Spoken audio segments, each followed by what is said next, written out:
La chronothérapie, c'est adapter l'horaire du traitement au rythme du patient sur 24 heures. On cherche à diminuer les effets secondaires des traitements anticancéreux tout en augmentant leur efficacité.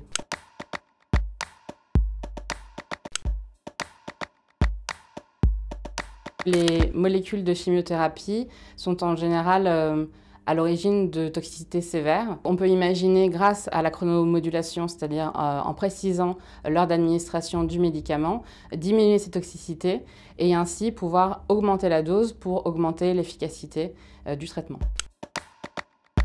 Concrètement, on va administrer le médicament au moment où les cellules saines sont le moins sensibles.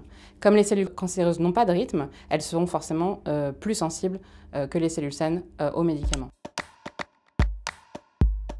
Nous avons tous des rythmes sur 24 heures, nous sommes actifs pendant le jour et inactifs pendant la nuit.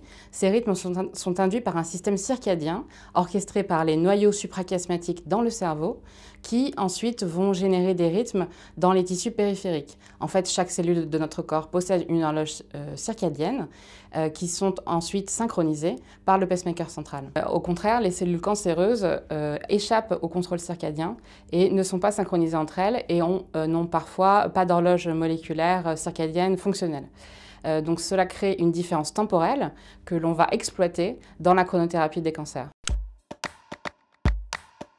Nous avons par exemple étudié le médicament irinotecan, qui est un médicament actuellement utilisé contre le cancer colorectal et le cancer du pancréas.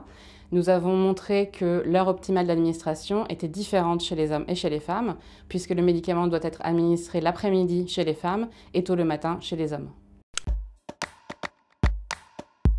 Les patients qui ont été opérés en chirurgie cardiaque l'après-midi ont développé moins de complications comparées à ceux du matin, puisque dans le cas de la chirurgie de remplacement de valve aortique, on a 8% de patients qui développent des complications lorsqu'ils sont opérés l'après-midi, à comparer à 15% quand ils sont opérés le matin, dans l'étude réalisée par le CHU de Lille et publiée dans The Lancet en 2018. Aujourd'hui, des protocoles de chronothérapie sont actuellement administrés à l'hôpital Paul Brousse à Villejuif.